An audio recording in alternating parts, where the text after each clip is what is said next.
Prabowo Erdogan bahas kerjasama pertahanan dan perdagangan. DPR pastikan pegawai yang di PHK dan dirumahkan dapat kembali bekerja. Jokowi belak-belakan soal hubungannya dengan Presiden Prabowo. Halo, selamat pagi pemirsa setia Berita Nasional TV. Senang sekali Berita Nasional Pagi kembali hadir menyapa Anda. Selain 3 berita utama tadi, akan ada informasi lainnya yang akan kami sajikan untuk Anda. Sama saya, Ajeng Tiara.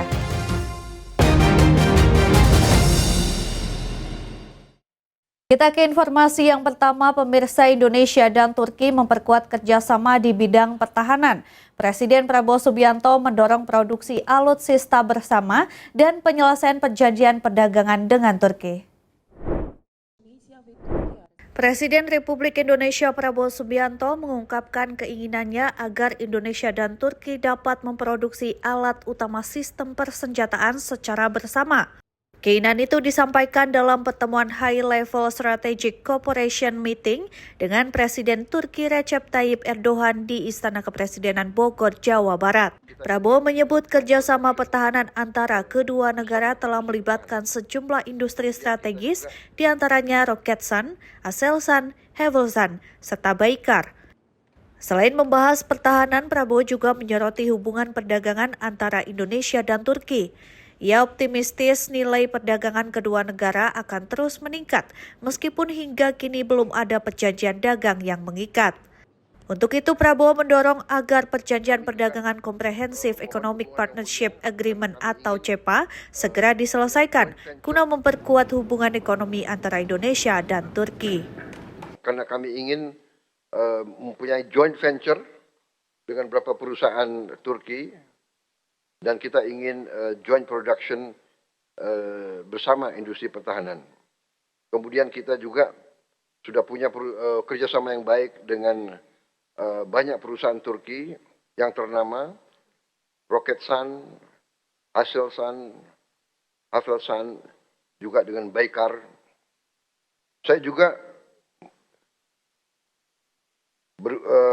memohon supaya perdagangan kita masing-masing bisa saling menguntungkan.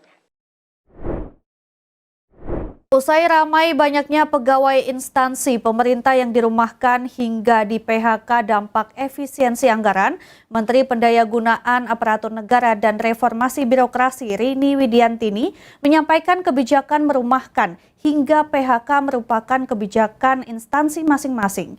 Pihaknya tidak dapat mengintervensi hal tersebut. Banyaknya pegawai honorer yang dirumahkan hingga di PHK akibat efisiensi pemerintah, Menteri Pendayagunaan Aparatur Negara dan Reformasi Birokrasi Rini Widiantini angkat bicara terkait hal tersebut. Rini mengatakan bahwa setiap kebijakan yang diambil oleh masing-masing instansi pemerintah merupakan kewenangan dari instansi tersebut.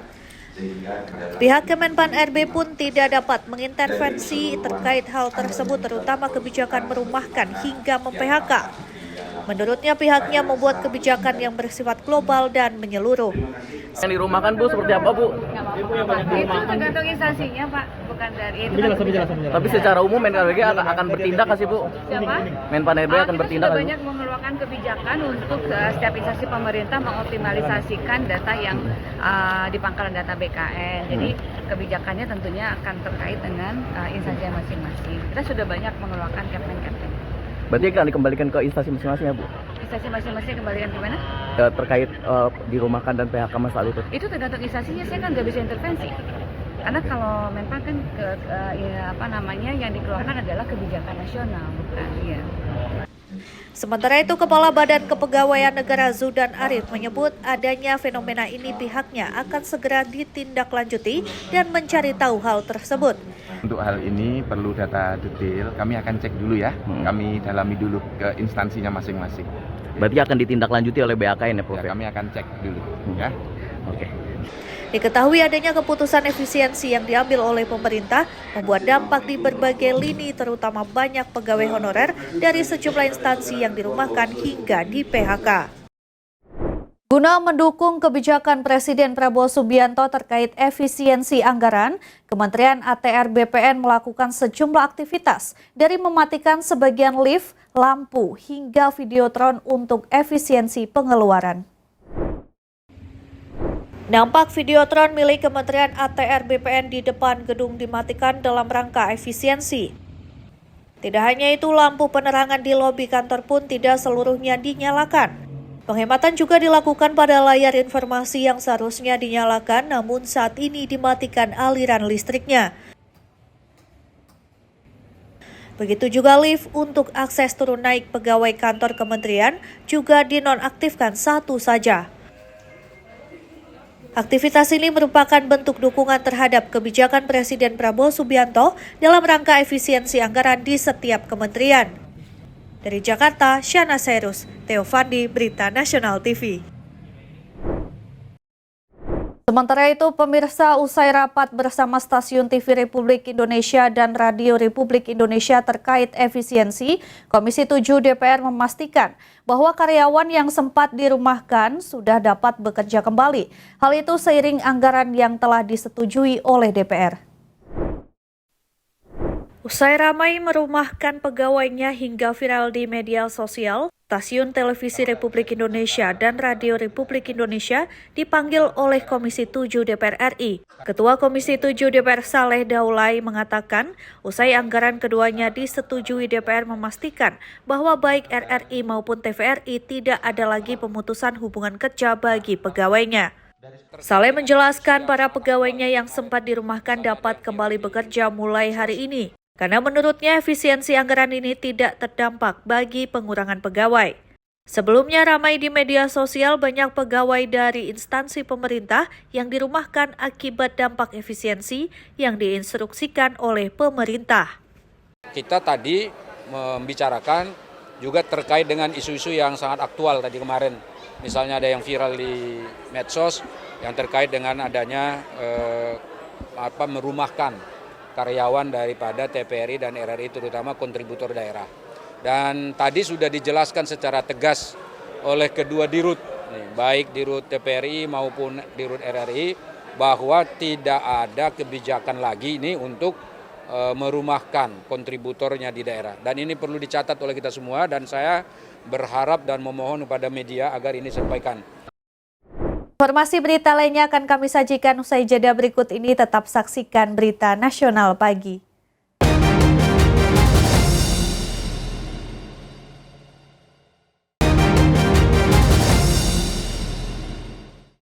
Terima kasih Anda masih bersama kami. Pemirsa, Presiden ke-7 Republik Indonesia Joko Widodo merespons pidato Presiden Prabowo Subianto yang menyebut ada pihak yang ingin memisahkan dirinya dengan Prabowo. Jokowi menegaskan bahwa hubungannya dengan Presiden Prabowo sudah terjalin lama dan sangat solid. Presiden ke-7 Republik Indonesia Joko Widodo tak menampik kabar soal adanya pihak-pihak yang ingin menjauhkannya dari Presiden Prabowo Subianto. Namun Jokowi memastikan hubungannya dengan Prabowo masih terjalin dengan baik. Menanggapi hal tersebut, Jokowi pun merespons dengan santai.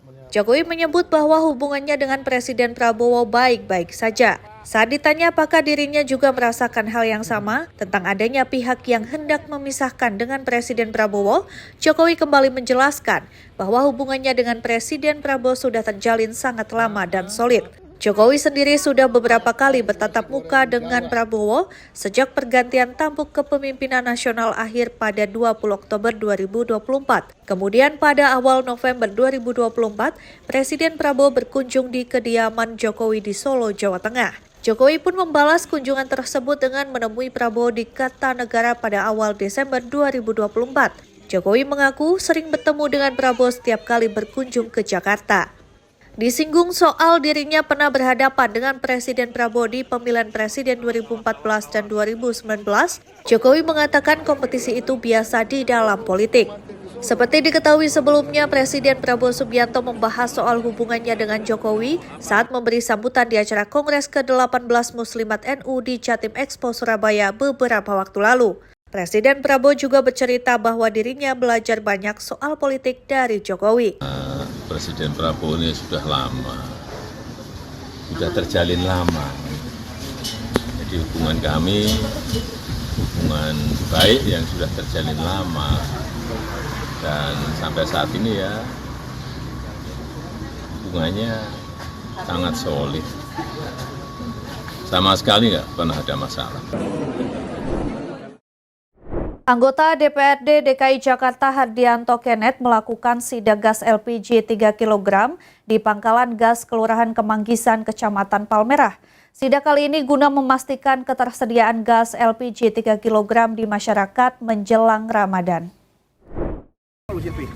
Anggota DPRD DKI Jakarta Hardianto Kenneth melakukan sidak gas LPG 3 kg di Pangkalan Gas Kelurahan Kemanggisan, Kecamatan Palmerah. Sidak kali ini guna memastikan ketersediaan gas LPG 3 kg dan tidak adanya kelangkaan yang terjadi menjelang bulan suci Ramadan. Menurutnya, gas LPG merupakan salah satu kebutuhan pokok masyarakat sehari-hari. Kenneth Hardianto juga memastikan harga gas LPG 3 kg dari pangkalan kepada pengecer masih perlu perhatian agar para pengecer gas LPG 3 kg diberikan edukasi melalui pangkalan guna memastikan pembeli di pengecer sesuai dengan wilayahnya, serta para pengecer segera mendaftar untuk menjadi subpangkalan sesuai arahan dari pemerintah.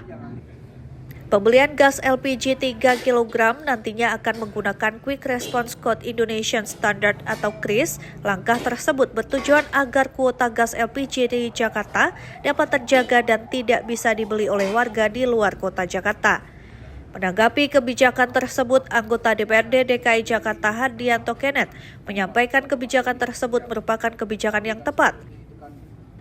Menurutnya, kebijakan menggunakan teknologi kode QR tersebut bisa membuat para pembeli di luar Jakarta lebih tertib dan lebih terintegrasi, serta meminimalisir para penimbun dan oknum-oknum nakal. Tadi saya temukan bahwasannya mungkin dari pengecer ini masih belum paham ya. Yang kita harus ketahui, saya garis bawahi bahwasannya Jakarta ini kan punya kuota dari Pertamina.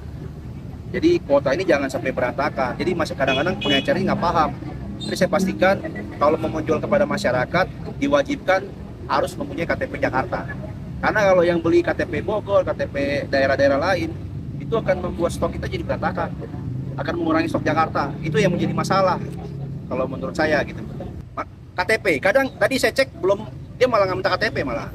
Itu yang menjadi biang masalah menurut saya. Kedepannya harus tertib lah.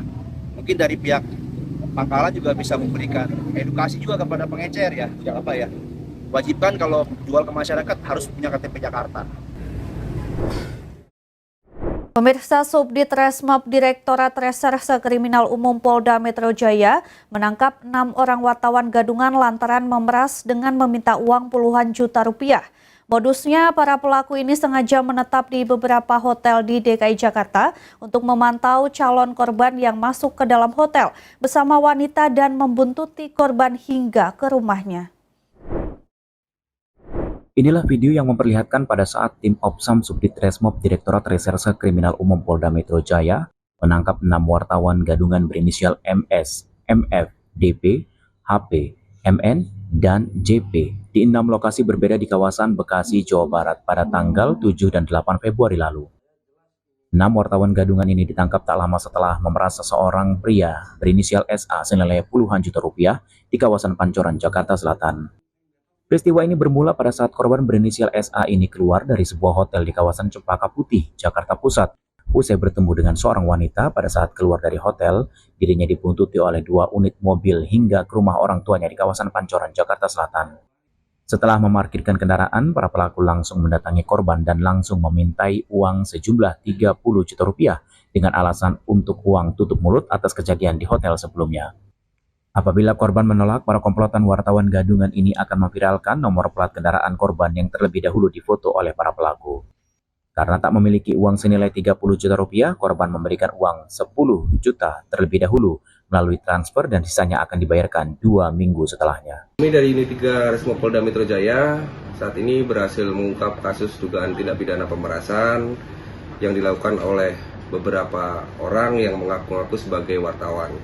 Mereka melakukan pidana pemerasan ini dengan modus mengaku-ngaku sebagai wartawan dan stay di hotel-hotel yang ada di daerah wilayah Jakarta kemudian ada korban yang keluar dari hotel dan diikutinya, kemudian ketika sampai rumah korban diperas sebesar puluhan juta rupiah. Himbauan bagi masyarakat yang ada di wilayah Jakarta dan sekitarnya untuk apabila ada terdapat kasus yang seperti ini lagi, untuk segera melaporkan ke kepolisian terdekat. Selain menangkap para pelaku, Tegas juga menyita beberapa barang bukti, di antaranya 3 unit kendaraan roda 4, 3 buah kartu tanda pengenal pers, 7 buah handphone, dan beberapa barang bukti lain. Sahnas Hairus, Theo Fandi, Berita Nasional TV. Beralih ke kabar lain, pemirsa, Subdit 3 Direktorat Tindak Pidana Narkoba Bareskrim Polri menangkap 4 warga negara Malaysia yang terlibat dalam kasus penyelundupan narkoba jenis sabu. Keempat pelaku ditangkap di 3 lokasi berbeda, serta barang bukti sebanyak 15 kg sabu berhasil diamankan. Penangkapan keempat warga negara Malaysia berinisial MLG dilakukan oleh Subdit 3 Direktorat Tindak Pidana Narkoba Bareskrim Polri pada 14 Januari 2025 lalu. Penangkapan dilakukan di 3 lokasi berbeda, yakni di depan minimarket Sunter, parkiran bar Impera Sunter, dan Bandara Soekarno-Hatta. Direktur Tindak Pidana Narkoba Bareskrim Polri, Brigjen Pol Mukti Juharsa, mengungkapkan bahwa para pelaku diduga kuat merupakan bagian dari jaringan narkoba internasional Freddy Pratama. Mereka menyelundupkan sabu seberat 15 kg dari Malaysia ke Indonesia melalui jalur darat dari Pontianak, Kalimantan Barat ke Jakarta. Mukti menjelaskan salah satu tersangka M sempat berusaha melarikan diri melalui Bandara Suta, namun berhasil ditangkap oleh tim gabungan Polri, Bea Cukai, dan Imigrasi. Sementara itu, seorang tersangka lainnya berinisial T masih buron dan masuk dalam daftar pencarian orang atau DPO. Saat ini, Ditipid Narkoba Bareskrim Polri tengah berkoordinasi dengan kepolisian di Raja Malaysia untuk menangkapnya. Penyelundupan narkoba ini diduga bukan yang pertama kali dilakukan oleh para pelaku. Berdasarkan hasil penyelidikan, mereka telah 4 kali masuk ke Indonesia dengan modus serupa. Mukti menambahkan bahwa mereka bukan sekadar kurir, melainkan bandar yang mengendalikan dan menjual sabu di Jakarta. Atas perbuatannya, para pelaku dijerat dengan pasal 114 Undang-Undang Narkotika. Saat ini keempat pelaku sudah dilakukan penahanan di Rutan Bareskrim Polri. Subdit 3 di bawah pimpinan Pak Hermanto menangkap 4 warga negara asing, turunan warga negara asing itu orang Malaysia. Dia menyelundupkan sabu ke Indonesia melalui jalur Malaysia menuju Pontianak, Malaysia, Pontianak, Jakarta. Dari Pontianak, Jakarta melalui ekspedisi darat, ya. Dan tangkap di 3 TKP, pertama di depan Supermarket Sunter, 2 di depan diskotik, parkiran Imelda, ya. Yang ketiga di Suta. 1 orang akan melarikan diri, ya. Jadi tersangkanya atas nama M, L, G, dan O. M yang akan mencoba melarikan diri, namun atas kesiapan kami dengan Bea Cukai dan Imigrasi berhasil. Sahnas Hairus, Theo Fandi, Berita Nasional TV. Informasi berita lainnya akan kami sajikan usai jeda berikut ini. Tetap saksikan Berita Nasional Pagi.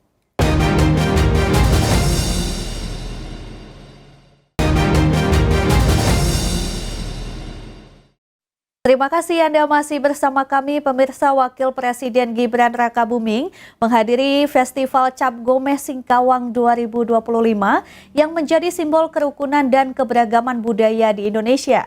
Kegiatan ini juga diharapkan dapat mendorong sektor pariwisata dan perekonomian lokal. 3, 2.